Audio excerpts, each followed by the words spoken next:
Madam గట్టిగా చెప్తా ఉన్నారు, మేము గెలుస్తాము, గెలిచే ఛాన్సెస్ 12లో ఉన్నాయి, అవసరమైతే 17 గెలుస్తామని. ఇంత ధీమా ఉన్న బీజేపీ 17 మందిలో 9 మంది అభ్యర్థుల్ని బయట నుంచి తెచ్చిపెట్టుకుంది. పార్టీలో ఈ 17 మందిలో 2 బీజేపీ మూలాలు ఉన్నాళ్ళు, మీరు కూడా బీజేపీ మూలాల నుంచి రాలేదు. 9 మందిని బయట నుంచి తెచ్చిపెట్టుకున్న బీజేపీ ఇంతటి ఆత్మవిశ్వాసాన్ని ఎలా వ్యక్తం చేస్తుంది పోటీ చేయడానికి క్యాండిడేట్లు లేకుండా? కాంగ్రెస్ పార్టీలో ఉన్నారా? కాంగ్రెస్ పోటీ కాదు కదా మేడం. మీకు ఈ రాష్ట్రంలో కాంగ్రెస్ పార్టీ ఎన్నేళ్ళు అధికారంలో ఉంది? టీఆర్ఎస్ పార్టీలో పోయిన వాళ్ళంతా టీఆర్ఎస్ పార్టీ వాళ్ళ? గతంలో ఏ పార్టీల నుంచి టీఆర్ఎస్ పార్టీలోకి పోయినరు? ఈరోజు ఏ పార్టీల నుంచి కాంగ్రెస్ పార్టీలోకి పోయినరు? రేవంత్ రెడ్డి ఏ పార్టీలోకి వెళ్ళి వచ్చిండు మేడం? బీజేపీ ఈరోజు రాష్ట్ర ముఖ్యమంత్రి ఏ పార్టీ నుంచి వచ్చిండు? అంటే అన్ని పార్టీలతో పాటు బీజేపీ మేడం సిద్ధాంతం ఉంటుంది, దీనికి ఒక వ్యవస్థ ఉంటుంది అనుకుంటారు బీజేపీ అంటే. ఇప్పుడు అవన్నీ వదిలేశారా మేడం? పార్టీ అనుకుంటుంది అట్లా. బీజేపీ ఇప్పుడు కొత్త మీరు అన్నారు కదా మేడం, కాంగ్రెస్ వాళ్ళకు కూడా వర్తిస్తుందా? కాంగ్రెస్ వాళ్ళకు కూడా వర్తిస్తుందా అని అంటే కాంగ్రెస్ పార్టీ ఏమనుకుంటుందంటే వాళ్ళకి మతుకు ఏమైనా చేయొచ్చు, వాళ్ళు గేట్లు తెరవచ్చు, అందరినీ లోపల దొబ్బొచ్చు, తర్వాత గేట్లు ముయ్యొచ్చు, మళ్ళీ అవసరం ఉన్నప్పుడు గేట్లు తెరవచ్చు, ఎమ్మెల్యేలను తీసుకోమని చెప్పిన వాళ్ళు ఎమ్మెల్యేలను తీసుకోవచ్చు. అదే మేడం ఇవన్నీ కాంగ్రెస్ లాగానే బీజేపీ తయారైందా? బీజేపీ అంటే కొన్ని సిద్ధాంతాలు ఉంటాయి, వాళ్ళు ఆర్ఎస్ఎస్ నుంచి వచ్చిన వాళ్ళు ఉంటారు, వాళ్ళ దాన్ని అడాప్ట్ చేసుకున్న వాళ్ళు ఉంటారు. రాజకీయాల్లో గెలిపే అన్నిటికంటే గొప్ప సిద్ధాంతం. ఇప్పుడు మరి కాంగ్రెస్ తప్పు పట్టడానికి లేదు కదా మేడం. ఇక మరి ఎట్లా వాళ్ళు ఎందుకు పడుతున్నారు తప్పు?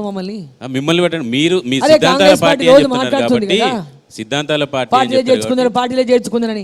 అసలు ముఖ్యమంత్రి వేరే పార్టీకి వెళ్ళి వచ్చిన ఆయన రాష్ట్రంలో ప్రధాన రాజకీయ పార్టీలు ఉన్న నాయకులు ఎవరైనా పార్టీ మారిన నాయకులు ఉంటే పేరు చెప్పండి మేడం. మీరు చెప్పండి. అది అంటే మీరు రేవంత్ అన్నారు కాబట్టి రాజకీయ నాయకులు అంటున్నారు కాబట్టి రోజు డీకేఆర్ ఉన్న పార్టీ మార్చింది, ఇన్ని పార్టీలు మారింది. కాంగ్రెస్ పార్టీలో ఎదిగి మంత్రి పదవి అనుభవించి జిల్లాని అభివృద్ధి చేసిన టీఆర్ఎస్, టీడీపీ, కాంగ్రెస్, ఏబీవీపీ, సంఘము, మరి వాళ్ళకి లేవు కానీ మాకే ఉన్నాయా మేడం? బీజేపీ జాతీయ ఉపాధ్యక్షురాలుగా ఉన్న మీరు టికెట్ తెచ్చుకోవడానికి చాలా ఇబ్బంది పడ్డారు, చాలా కష్టపడ్డారు, అందరినీ కలుపుకొని పోతామని చెప్పి టికెట్ తెచ్చుకున్నారు. కానీ మహబూబ్నగర్లో మీకు టికెట్ రాగానే ఇంకో నేత జితేందర్ రెడ్డి కూడా పార్టీ మారి వెళ్ళిపోయే పరిస్థితి. అంటే ఇక్కడే ఒక మహబూబ్నగర్ లాంటిదే కాదు, చాలా చోట్ల ఈ విధంగా ఉంది. ఒకరికి టికెట్ ఇస్తే ఇంకొకరు అంటే వాళ్ళకి హెల్ప్ చేయని పరిస్థితి ఉంది. మీ దగ్గర ఎలా ఉంది madam situation? Jitender Reddy effect ఎలా ఉండబోతుంది మీ దగ్గర?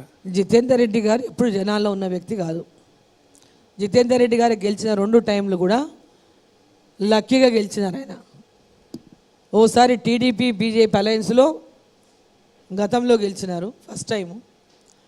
మొన్న లాస్ట్ టైం టీఆర్ఎస్ పార్టీ నుంచి బొటాబొటిగా టీఆర్ఎస్ పార్టీ వేవ్లో గెలిచారు. వారు జనాల లోపల ఉండి జనాల్లోంచి వచ్చిన నాయకుడు జితేందర్ రెడ్డి గారు కాదు, ఆయన బిజినెస్ మ్యాన్. ఒక బిజినెస్ మ్యాన్గా ఆ రోజు రాజకీయాలకు ఎంటర్ అయ్యిండు, తర్వాత రాజకీయాలకు వచ్చిండ్రు, ఆ తర్వాత భారతీయ జనతా పార్టీలో చేరిండ్రు. మళ్ళీ TRS party last time ticket ఇవ్వలేదు 19లో టికెట్ ఇవ్వకపోతే భాజపాలోకి వచ్చిండ్రు.